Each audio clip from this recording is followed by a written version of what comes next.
إن الحمد لله نحمده ونستعينه ونستغفره ونعوذ بالله من شرور أنفسنا ومن سيئات أعمالنا من يهده الله فلا مضل له ومن يضلل فلا هادي له وأشهد أن لا إله إلا الله وحده لا شريك له وأشهد أن محمدا عبده ورسوله أما بعد أعوذ بالله من الشيطان الرجيم بسم الله الرحمن الرحيم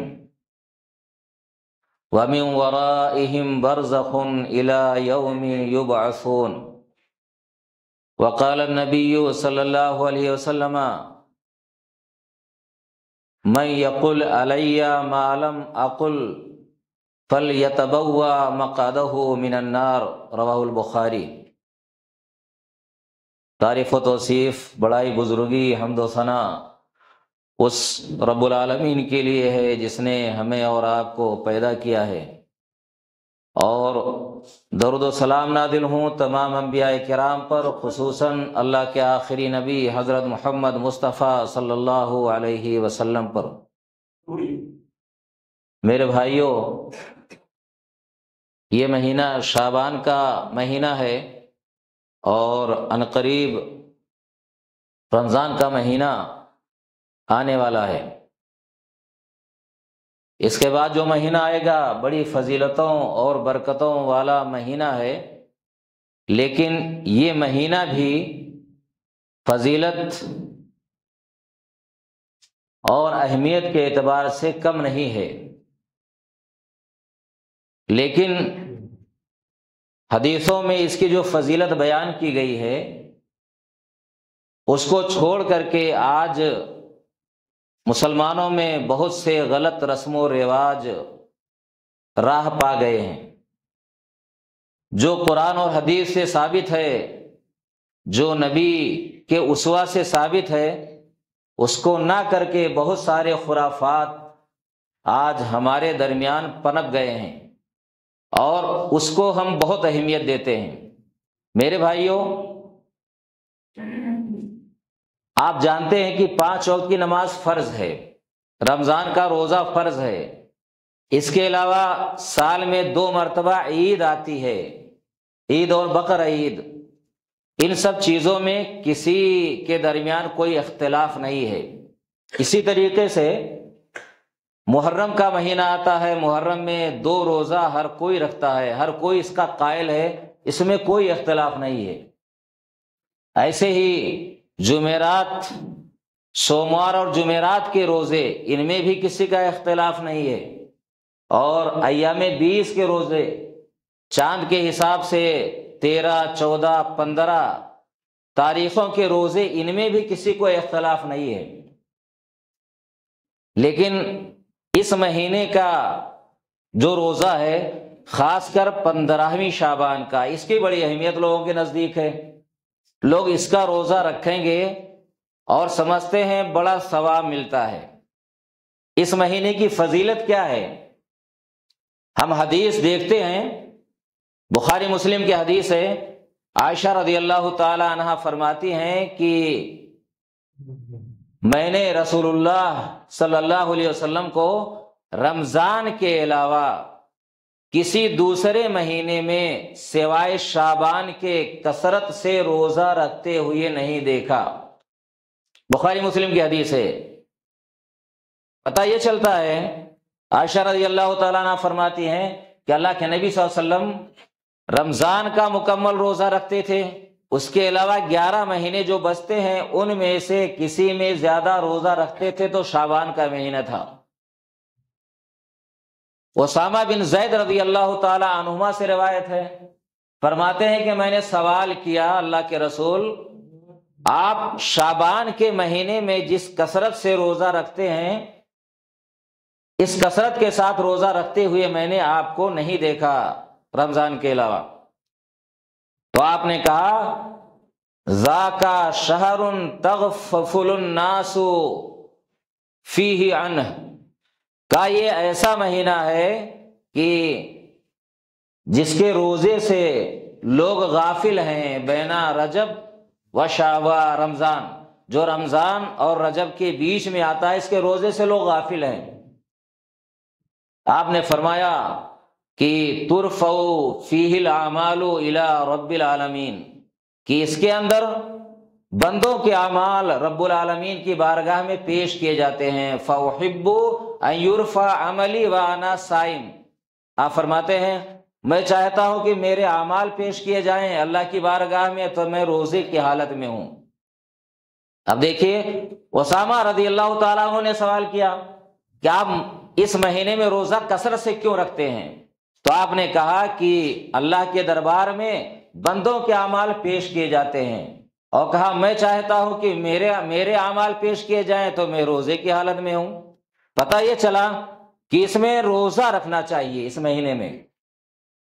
ام سلمہ رضی اللہ تعالیٰ عنہ فرماتی ہیں کہ ما رأیت رسول اللہ صلی اللہ علیہ وسلم یصوم شہرین متتابعین الا شعبان و رمضان، رواہ الترمذی۔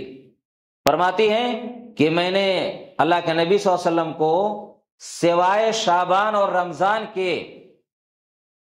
کسی ماہ میں، یعنی 2 مہینے کا لگاتار روزہ رکھتے ہوئے سوائے شعبان اور رمضان کے کبھی آپ کو نہیں دیکھا، یعنی 2 مہینے کا لگاتار روزہ آپ رکھا کرتے تھے۔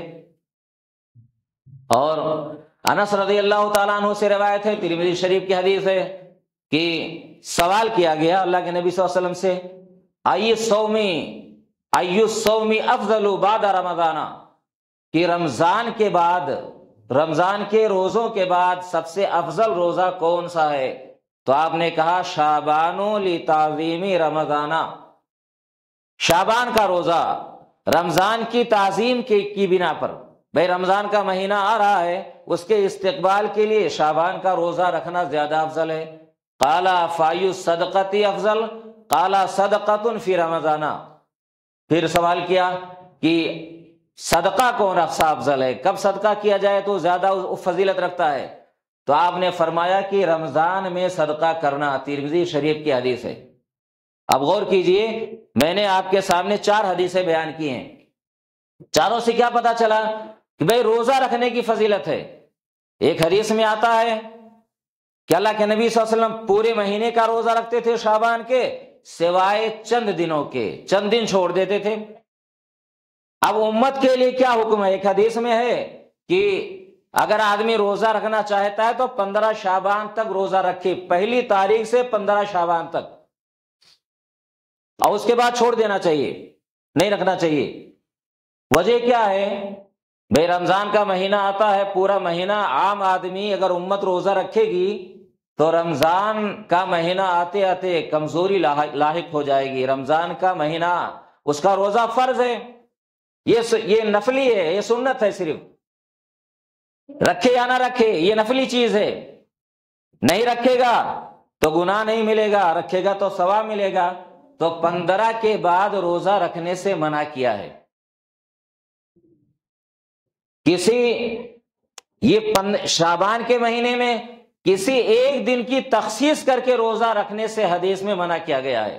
بھائی روزہ رکھنا ہے تو ہم لگاتار روزہ رکھیں یا چھوڑ چھوڑ کر رکھیں، صرف 15 شعبان کا روزہ رکھیں، میرے بھائیوں اس کی کوئی حیثیت نہیں ہے، اور اس کو علماء نے غلط قرار دیا ہے کہ 15 شعبان کا صرف آدمی روزہ رکھے، اسی کو اہمیت دے۔ رکھنا ہے تو 15 شعبان تک آپ جتنا چاہیں روزہ رکھ سکتے ہیں، لگاتار روزہ رکھ سکتے ہیں اور چھوڑ چھوڑ کر رکھ سکتے ہیں، جتنا اللہ توفیق دے۔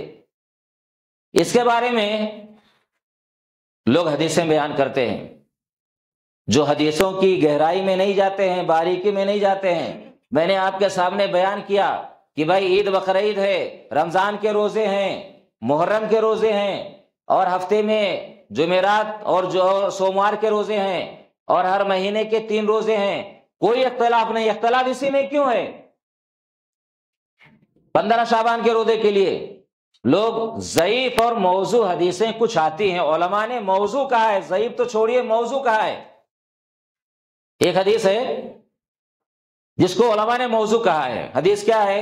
اذا کانا لیلۃ النصف من شعبان فقوموا لیلتها وصوموا نہارها، جب شعبان کے مہینے کی 15ویں شب آئے، 15ویں رات آئے، یعنی 15 شعبان کی رات آئے تو اس رات کو کھڑے ہو، قومو یعنی رات میں قیام کرو، وصوموا نہارہا اور اس کے دن میں روزہ رکھو، یعنی 15ویں شعبان کو روزہ رکھو۔ ان اللہ ینزل فیہا لغروب الشمس الی السماء الدنیا، کیوں؟ اس لیے کہ اللہ رب العالمین 15ویں شعبان کی رات کو سورج ڈوبتے ہی سمائے دنیا پر نازل ہوتا ہے، یعنی نیچے والے آسمان پر آتا ہے۔ پھر کیا کہتا ہے؟ فیقول، آواز لگاتا ہے، فہل الا مستغفر، کوئی بخشش طلب کرنے والا ہے، فاغفر لہ، میں اس کو بخش دوں، الا مسترزق، کوئی رزق مانگنے والا ہے، روزی مانگنے والا ہے، فارزق لہ، میں اس کو روزی دے دوں، الا مبتلا، کوئی مصیبت زدہ ہے، بیمار ہے، میں اس کو شفا دے دوں، الا سائل، کوئی مانگنے والا ہے، فاعطیہ، میں اس کو دے دوں، الا قضا و قضا حتی یطلع الفجر، یعنی اللہ آواز لگاتا رہتا ہے الگ الگ چیزوں کا نام لے کر کے، یہاں تک کہ صبح طلوع ہو جاتی ہے، صبح صادق طلوع ہوتی ہے۔ اس حدیث کو علماء نے کیا موضوع کہا ہے، ضعیف نہیں، موضوع۔ موضوع کا مطلب یعنی گڑھا ہوا، یعنی الف سے لے کر کے بڑی اے تک، اے سے زیڈ تک پورا سب گڑھا ہوا ہے، گڑھی ہوئی حدیث ہے۔ اچھا صحیح چیز کیا ہے؟ طبرانی، ابن حبان اور بیہقی کی ایک حدیث ہے، یطلع اللہ تبارک و تعالی لیلۃ النصف من شعبان فیغفر یطلع اللہ تبارک و تعالی الی خلقہ لیلۃ النصف من شعبان فیغفر لجمیع خلقہ الا لمشرک او مشاہن۔ طبرانی، ابن حبان اور بیہقی کی حدیث ہے۔ کیا ہے اس کا مطلب؟ فرماتے ہیں کہ اللہ رب العالمین 15ویں شعبان کی رات کو اپنی پوری مخلوق کی طرف رحمت کی نظر سے دیکھتا ہے، تمام مخلوق کو بخش دیتا ہے سوائے مشرک کے اور کینہ پرور کے۔ دیکھیے حدیث صحیح ہے، اس کو علماء نے صحیح قرار دیا ہے کہ یہ حدیث صحیح ہے۔ 15ویں شعبان کی رات، اگر آج 15 شعبان ہے تو جو ابھی رات گئی تو گویا کہ اس میں اللہ رب العالمین بندوں کی طرف رحمت کی نظر ڈالتا ہے، سب کو بخش دیتا ہے سوائے مشرک کے، اور کینہ جو دل میں رکھتا ہے اس کو نہیں بخشتا ہے۔ اچھا ایک دوسری حدیث آتی ہے کہ ان اللہ یطلع علی عبادہ فی لیلۃ النصف من شعبان فیغفر للمؤمنین ویملی للکافرین ویدعو اہل الحقد بحقدہم حتی یدعوہ۔ حدیث موضوع ہے۔ کیا فرماتے ہیں کہ اللہ رب العالمین اپنے بندوں کی طرف جھانکتا ہے، دیکھتا ہے رحمت کی نظر سے 15ویں شعبان کی رات کو۔ یہ حدیث جو میں نے پڑھا یہ صحیح ہے۔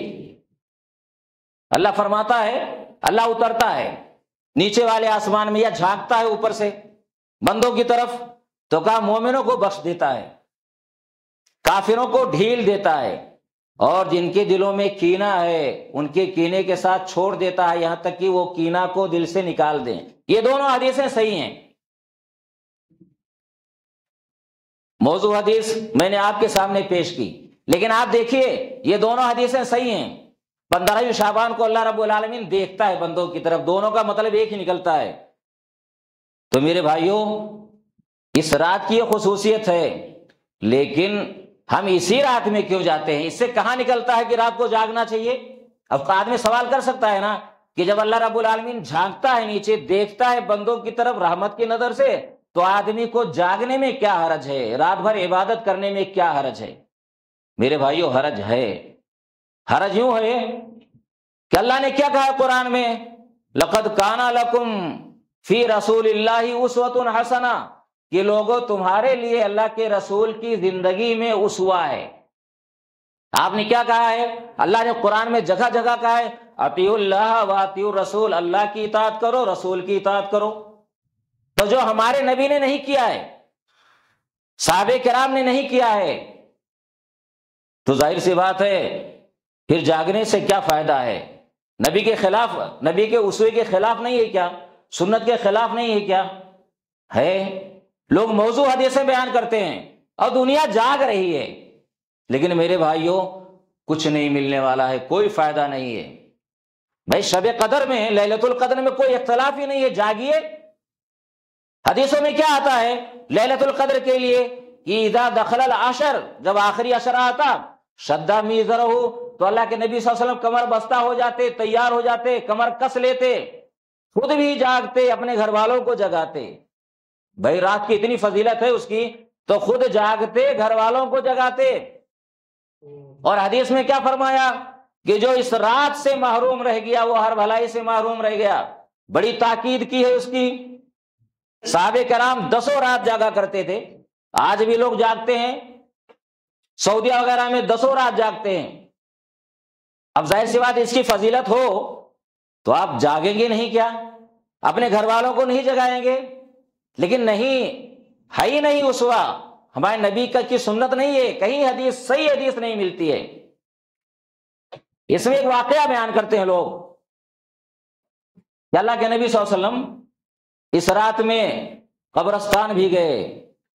میرے بھائیوں بخاری مسلم کی حدیث ہے، عائشہ رضی اللہ تعالی عنہا سے روایت ہے، فرماتی ہیں کہ ایک رات ایسا ہوا، اللہ کے نبی صلی اللہ علیہ وسلم، مختصر، بڑی لمبی حدیث ہے، مختصر میں بیان کر رہا ہوں، نبی صلی اللہ علیہ وسلم آپ کے پاس آئے، عائشہ کے پاس لیٹے، جبرائیل آئے اور کہا اللہ کے رسول بقیع والوں کے لیے، صحابہ کرام کا قبرستان جہاں صحابہ کرام دفن ہیں، کہا ان کے لیے چلیے رات میں، کہا ان کے لیے بخشش کی دعا کیجیے۔ اللہ کے نبی صلی اللہ علیہ وسلم چپکے سے اٹھے کہ عائشہ کو پتہ نہ چلے، چپکے سے اٹھے، خاموشی کے ساتھ دبے قدموں چلے اور باہر نکل کر گئے۔ عائشہ کو پتہ چل گیا کہ اللہ کے رسول کہاں جا رہے ہیں، پیچھا کیا، اللہ کے رسول آگے اور یہ چپکے چپکے گئے کہ دیکھیں کہاں جا رہے ہیں، گئے قبرستان میں اور بقیع والوں کے لیے، صحابہ کرام کے لیے دعا کی، اور جب واپس پلٹے تو عائشہ آگے بھاگ رہی ہیں، اللہ کے رسول پیچھے ہیں، تیز تیز چل رہے ہیں۔ پھر محسوس کیا کہ کوئی شاید بھاگ رہا ہے، آپ بھی دوڑے، عائشہ بھی دوڑی، آ کر بستر پر لیٹ گئیں، سانس پھول رہی تھی۔ کہا عائشہ کیا بات ہے، سانس کیوں پھول رہی ہے؟ کہا صحیح صحیح بتا دو، نہیں اللہ بتا دے گا۔ تو انہوں نے کہا اللہ کے رسول ایسی ایسی بات ہے، میں نے آپ کا پیچھا کیا، مجھے ایسا گمان ہوا کہیں کہ آپ دوسری کسی عورت کے پاس تو نہیں جا رہے ہیں، بھائی آپ کی بیویاں اور تھی نا، کہا باری میری ہے، کہیں آپ تو نہیں جا رہے ہیں دوسرے کے پاس؟ تو آپ نے کہا تم یہ سمجھتی ہو کہ اللہ اور اس کے رسول خیانت کریں گے تمہارے ساتھ؟ یعنی تمہاری باری ہے، دوسرے کے پاس میں جاؤں گا؟ تو بتا دیا صحیح صحیح۔ یہ بخاری مسلم کی مختصر میں نے خلاصہ بیان کیا ہے، لمبی حدیث ہے، تو میں نے اس کا مفہوم بیان کر دیا۔ اس میں کہیں نہیں ہے کہ یہ 15ویں شعبان کی رات تھی۔ لوگ قبرستان جاتے ہیں، میرے بھائیوں میں نے جو حدیث بیان کی کہ 15ویں شعبان کی یہ فضیلت ہے کہ اللہ نیچے دیکھتا ہے بندوں کی طرف رحمت کی نظر سے۔ یہ 15ویں شعبان کی کیا خصوصیت ہے؟ کوئی خصوصیت نہیں ہے، یہ تو ہر رات ہوتا ہے، صحیح حدیث ہے مسلم شریف کی۔ حدیث کیا ہے؟ ینزل ربنا تبارک و تعالی کل لیلۃ الی السماء الدنیا حین یبقى ثلث اللیل الاخر۔ مطلب کیا ہوا کہ ہمارا رب تبارک و تعالی روزانہ ہر رات، جب رات کا آخری حصہ یعنی تیسرا تہائی پہر باقی رہ جاتا ہے، ڈیلی ہر رات سمائے دنیا پر آتا ہے، جو آخری نیچے کا آسمان ہے وہاں آتا ہے، فیقول آواز لگاتا ہے، الا من یدعونی فاستجیب لہ، ابھی کون دعا کر رہا ہے مجھ سے، میں اس کی دعا قبول کر لوں؟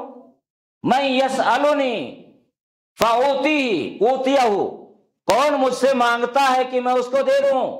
من یستغفرنی فاغفر لہ، کون بخشش طلب کرتا ہے میں اس کو بخش دوں۔ اور یہ بخاری مسلم کی حدیث ہے۔ اور ایک حدیث میں یہ آتا ہے، مسلم شریف کی حدیث ہے، فلا یزال کذالک حتی یضیء الفجر، یعنی برابر آواز لگاتا رہتا ہے یہاں تک کہ فجر روشن ہو جائے، طلوع ہو جائے۔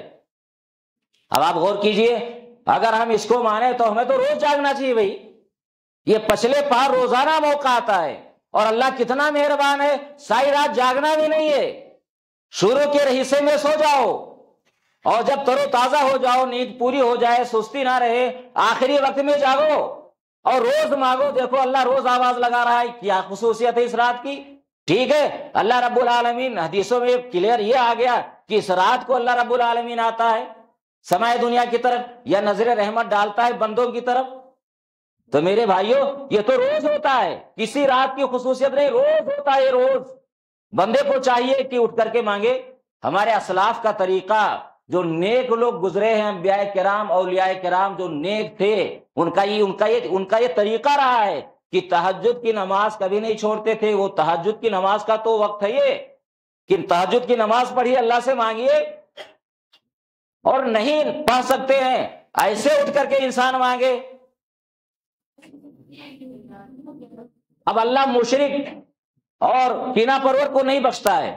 دیکھیے یہ دن میں بھی ہوتا ہے، دن کی بھی فضیلت ہے بھائی، روزے کی فضیلت نا دن میں بھی ہے، وہ ہے نا وہ جمعرات اور سوموار کی فضیلت کیا ہے؟ وہ اللہ کے نبی صلی اللہ علیہ وسلم نے کیا کہا تھا اسامہ سے؟ میں شعبان کے جو روزے کثرت سے رکھتا ہوں تو کیوں رکھتا ہوں؟ بندوں کے اعمال پیش کیے جاتے ہیں، شعبان کے مہینے میں بندوں کے اعمال پیش کیے جاتے ہیں۔ میں چاہتا ہوں کہ جب میرا عمل پیش کیا جائے تو میں روزے کی حالت میں ہوں۔ مسلم شریف کی حدیث ہے، تفتح ابواب الجنت یوم الاثنین و یوم الخمیس، ہر جمعرات اور سوموار کو بندوں کے اعمال جنت کے دروازے کھولے جاتے ہیں۔ ہر سوموار اور ہر جمعرات کو جنت کے دروازے کھولے جاتے ہیں۔ آپ دیکھیے پھر فرماتے ہیں اللہ کے نبی صلی اللہ علیہ وسلم، فَيُغْفَرُ لِكُلِّ عَبْدٍ لَا يُشْرِكُ بِاللَّهِ شَيْئًا، ہر ایسے بندے کو جو اللہ کے ساتھ شریک نہ کرتا ہو اس کو بخشا جاتا ہے، إِلَّا رَجُلًا كَانَتْ بَيْنَهُ وَبَيْنَ أَخِيهِ شَحْنَةٌ، مگر ایسا آدمی کہ ایسے آدمی کو نہیں بخشا جاتا کہ اس کو کسی بھائی کے خلاف کینہ رکھتا ہو، اپنے اس کو نہیں بخشا جاتا ہے۔ کہا جاتا ہے انظروا هذين حتى يستلها، انظروا هذين حتى يستلها، انظروا هذين حتى يستلها، 3 مرتبہ کہا جاتا ہے کہ ان کو چھوڑ کر رکھو، اس کو چھوڑ دو، دونوں کو چھوڑ رکھو یہاں تک کہ یہ صلح کر لیں۔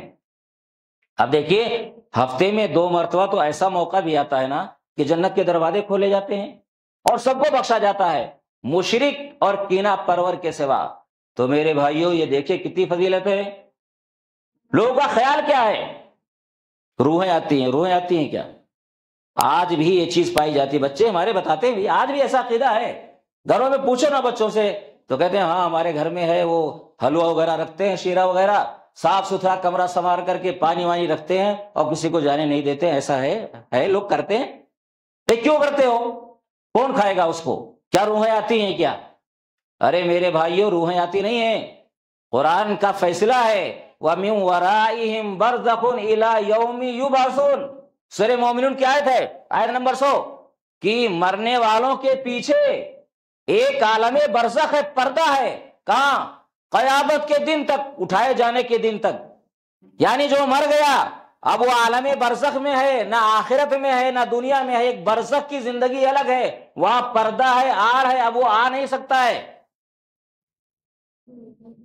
ترمذی شریف کی حدیث ہے، ابو ہریرہ رضی اللہ تعالیٰ فرماتے ہیں، تھوڑی سی لمبی ہے، فرماتے ہیں کہ اذا اقبر المیت اتاہ ملکانی اسودانی ازرقانی، جب میت کو قبر میں اتارا جاتا ہے تو اس کے پاس 2 فرشتے آتے ہیں، کالا رنگ، نیلگوں آنکھیں، فیقولان، یقال للآخر، یقال لأحدہما المنکر وللآخر النکیر، ایک کو منکر کہا جاتا ہے دوسرے کو نکیر کہا جاتا ہے۔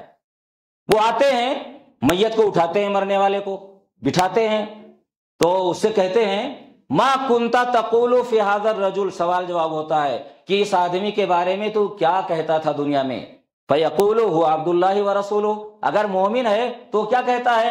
وہ اللہ کے بندے اس کے رسول تھے، رسول ہیں۔ پھر پڑھتا ہے کلمہ اشہد ان لا الہ الا اللہ وان محمدا عبدہ ورسولہ۔ پھر فرشتے کہتے ہیں قد کننا نعلم انک تقول ھذا، کہ ہمیں پتا تھا تو یہی کہے گا۔ پھر کہتے ہیں ثم یفسح له فی قبرہ 70 ذراعا فی 70، پھر اس کی قبر 70 گز تک کشادہ کر دی جاتی ہے۔ اور اس کے اندر روشنی کر دی جاتی ہے۔ پھر کہتے ہیں کہ سو جا، تو کہتا ہے ارجعوا الی اہلی، ارجعوا الی اہلی فاخبرہم، دیکھیے وہ کہتا ہے میں اپنے گھر والوں کی طرف جاؤں گا، ان کو بتاؤں گا کیا کہ میرے ساتھ کیا ہوا۔ دیکھیے فرشتہ، وہ لوگ مرنے والا کہتا ہے، اگر مومن ہے تو انجام دیکھ کر کہتا ہے میں گھر والوں کی طرف جاؤں گا، بتاؤں گا میرے ساتھ کیا ہوا۔ پھر فرشتے کہتے ہیں، کہا جاتا ہے کہ نم کنومۃ العروس الذی لا یوقظہ الا احب اہلہ الیہ حتی یبعثہ اللہ من مضجعہ ذلک۔ فرشتے کہتے ہیں کہ سو جا جیسے کہ دلہن سوتی ہے، اور اس کو سوائے اس شخص کے جو سب سے پیارا ہے اس کے نزدیک کوئی نہیں جگاتا ہے، یہاں تک کہ اللہ قیامت کے روز جگائے گا، یعنی سو جا۔ فرشتے صلاح دیتے ہیں، دیکھیں وہ آنا چاہتا ہے، فرشتے کہاں آنے دیتے ہیں، سو جا، اب تجھے اللہ جگائے گا۔ سب سے نزدیک دلہن کے نزدیک کون ہوتا ہے؟ اس کا شوہر ہے، شوہر جگائے گا، جگاتا ہے اس کو۔ تو کہا جیسے دلہن کو اس کا شوہر جگاتا ہے، کہا اللہ سب سے پیارا ہے، وہ جگائے گا تجھے۔ وَإِنْ كَانَ مُنَافِقًا، اور اگر منافق آدمی ہے، مشرک ہے، منافق ہے، تو اس سے سوال ہوتا ہے، تو وہ کہتا ہے کہ لَقَدْ سَمِعْتُ النَّاسَ يَقُولُونَ قَوْلًا قُلْتُ مِثْلُهُ لَا أَدْرِي، کہا میں نے لوگوں کو سنا تھا ایک بات کہتے ہوئے، ایک جملہ کہتے ہوئے، میں نے کہہ دیا میں جانتا ہی نہیں ہوں۔ تو فرشتے کہتے ہیں ہمیں پتا تھا۔ پھر زمین سے کہا جاتا ہے التیمی علیہ، اس کے اوپر مل جا، قبر کو حکم ہوتا ہے مل جا، زمین مل جاتی ہے۔ فتختلف اضلاع، اس کی پسلیاں ادھر کی ادھر ہو جاتی ہیں۔ فلا یزال فیہا معذبا حتی یبعثہ اللہ من مضجعہ ذلک، وہ برابر عذاب میں رہتا ہے، برابر عذاب میں رہے گا، یہاں تک کہ اللہ قیامت کے روز اس کو اس کی قبر سے اٹھائے گا۔ بھئی کہاں گنجائش ہے آنے کی؟ بھائی نیک ہے تو سو گیا، سلا دیا، اور برا ہے اگر تو فلا یزال فیہا معذبا، وہ ہمیشہ عذاب میں رہے گا۔ کہاں پائے گا میرے بھائیوں، کہاں پائے گا؟ کہاں روحیں آتی ہیں؟ تو اس لیے میرے بھائیوں یہ سارے خرافات ہیں۔ سب فضیلت ہمیں روز ملنے والی ہے، پچھلے پہر اٹھو دعا مانگو، کس نے منع کیا ہے؟ یہ فضیلت روز حاصل ہوتی ہے، اور روزے کی تو ویسے بڑی فضیلت ہے۔ ایک صحابی نے کہا کہ اللہ کے رسول مجھے کوئی عمل بتائیے میں اس کو کروں، تو آپ نے کہا علیک بالصوم، روزہ رکھو، روزے کو لازم پکڑو، فإنہ لا عدل لہ، کیونکہ روزے کے برابر کسی عمل کا ثواب نہیں ہے۔ تو روزہ روز رکھو نا، کس نے منع کیا ہے؟ جب اللہ توفیق دے تب رکھو، نہیں سوموار اور جمعرات کا رکھو، اور نہیں تو مہینے میں 3 مرتبہ رکھو، کس نے منع کیا ہے؟ لیکن میرے بھائیوں ہمیں ان خرافات سے بچنا چاہیے۔ اللہ سے دعا ہے کہ پروردگار ہمیں خرافات سے بچائے، رسم و رواج سے بچائے، اور ہمارا عقیدہ صحیح کرے، آمین۔ وآخر دعوانا ان الحمدللہ رب العالمین۔ ان اللہ وملائکتہ یصلون علی النبی یا ایھا الذین آمنوا صلوا علیہ وسلموا تسلیما۔ اللهم صل على محمد وعلى ال محمد كما صليت على ابراهيم وعلى ال ابراهيم انك حميد مجيد۔ اللهم بارك على محمد وعلى ال محمد كما باركت على ابراهيم وعلى ال ابراهيم انك حميد مجيد۔